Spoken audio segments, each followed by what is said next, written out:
Just वालेकुम। Second schedule के part 3 में एक पॉइंट था, पॉइंट नंबर 1, जो कि 2022 फाइनेंस एक्ट के थ्रू इसको खत्म कर दिया गया था। ये बेसिकली पॉइंट था रिगार्डिंग फुल टाइम टीचर या रिसर्चर जो कि एक गवर्नमेंट ऑर्गेनाइजेशन में, एक ऐसी यूनिवर्सिटी जो कि एचईसी से रिकग्नाइज्ड है, उसमें as a full time researcher या टीचर काम कर रहे हैं, या फिर आप किसी ऐसे बोर्ड के साथ एफिलिएटेड हैं जो गवर्नमेंट लेवल के ऊपर काम कर रहा है, तो आपकी टोटल टैक्स लायबिलिटी को 25% से रिड्यूस कर दिया जाता था। आज से 2 साल पहले इस लॉ को खत्म कर दिया गया था।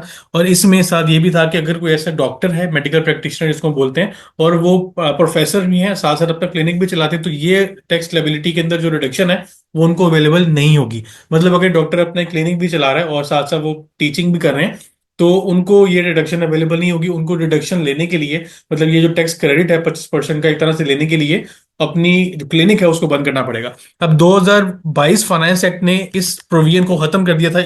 इसको खत्म करने का मतलब ये था कि जो रिडक्शन अवेलेबल थी 25% की, वो खत्म की जा रही है और 100% टैक्स है वो पे करना पड़ेगा।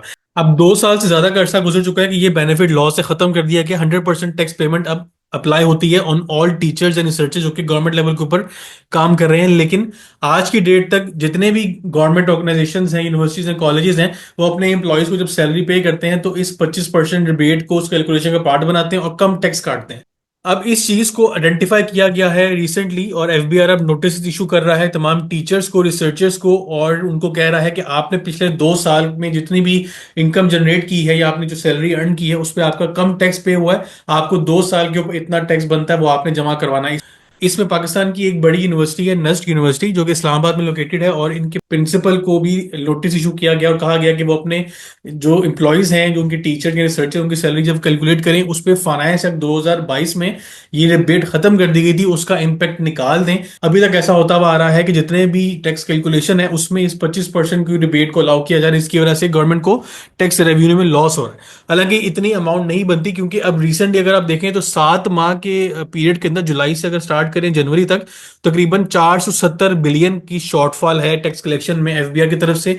और इसमें जो सबसे ज्यादा बर्डन डाला गया है सैलरी क्लास के ऊपर डाला गया है। सबसे ज्यादा टैक्स कलेक्शन सैलरी क्लास से की गई है। फिर भी अब भी अगर नोटिस इशू करने की बात आती है तो सबसे पहले उनको सैलरीड इंडिविजुअल ही याद आता है, उसी को नोटिस इशू किया जाता है। अब इसमें सबसे बड़ा जो सवाल एफबीआर की जो टैक्स ऑफिसर्स हैं उनकी इनएफिशिएंसी के ऊपर ये उठता है कि 2 साल से ज्यादा का अर्सा गुजर गया और ऐसा लॉ जो कि 2 साल पहले खत्म कर दिया गया था, वो बेनिफिट फिर भी इंडिविजुअल्स को पास किया जा रहा है, लेकिन किसी ने हाईलाइट नहीं किया। अब आईएमएफ के ऊपर से प्रेशर है, टैक्स कलेक्शन नहीं हो रही, तो अब हर कोई अपने अपने एंड पे टैक्स कलेक्शन को बेहतर करने के लिए काम कर रहा है, और उसमें ये चीज हाईलाइट हो गई है। अब इंडिविजुअल्स को इसमें नोटिस किया जा रहा है। फिर वही गलती एफबीआई कर रहा है कि जो 162 का जो नोटिस है 162 सेक्शन का, वो डायरेक्टली इशू कर रहा है, जबकि होना क्या चाहिए कि गलती यूनिवर्सिटीज की या उनके कॉलेजेस की या उनके अकाउंट्स डिपार्टमेंट की है कि उन्होंने टैक्स कम डिडक्ट किया। क्योंकि हर इंडिविजुअल को ये नहीं पता होता कि उसने टैक्स कितना विथहोल्ड होना है या उसका कितना टैक्स कटना चाहिए। तो बाय लॉ अगर देखा जाए, सबसे पहले इंक्वायरी इंडिविजुअल्स की नहीं होनी चाहिए, जो यूनिवर्सिटीज हैं उनकी होनी चाहिए अंडर सेक्शन 161, जिसके अंदर ये विद होल्डिंग एजेंट की रिस्पॉन्सिबिलिटी है कि वो टैक्स जितना रेट एप्लीकेबल उसके मुताबिक टैक्स डिडक्ट करे और गवर्नमेंट को जमा करवाए।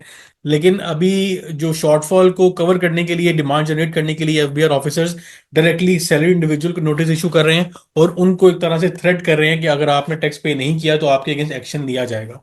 इसके अलावा इसमें एक और अपडेट ये है कि गवर्नमेंट ने आईएमएफ को रिक्वेस्ट किया कि जो 25% रिबेट खत्म की गई थी 2 साल पहले, इसको दोबारा से एक्टिव किया जाए, लॉ का पार्ट बना दिया जाए, क्योंकि काफी लोग इसमें ऐसे हैं जिससे इफेक्ट होंगे। क्योंकि अभी तक ये होता हुआ आया है कि टैक्स डिडक्ट नहीं हो रहा, 100% पेमेंट होनी चाहिए थी, लेकिन जबकि 75% पेमेंट हो रही है, 25% रिबेट अलाउ हो रही है।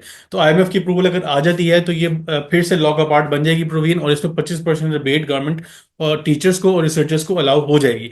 इंशाल्लाह जैसी कोई अपडेट आती है मैं उस पर डेफिनेटली आपको अपडेट कर दूंगा। तब तक के लिए अपना ख्याल रखिएगा। अल्लाह हाफिज़। सर, मैंने अपने व्हाट्सएप पे चैनल बनाया है सीए पैकेज शेख के नाम से। इसमें जितने भी रीसेंट अपडेट्स हैं वो आपको एक्सक्लूसिवली यहाँ पे अवेलेबल होंगी, रियल टाइम पे आपसे शेयर की जाएंगी। उसके बाद वीडियो में जो भी मैं डिस्कशन करता हूँ उसको मैं पहले ही ग्रुप में बता दूंगा इंशाल्लाह कि जो आज हम डिस्कशन करेंगे वो किस टॉपिक के ऊपर होगी।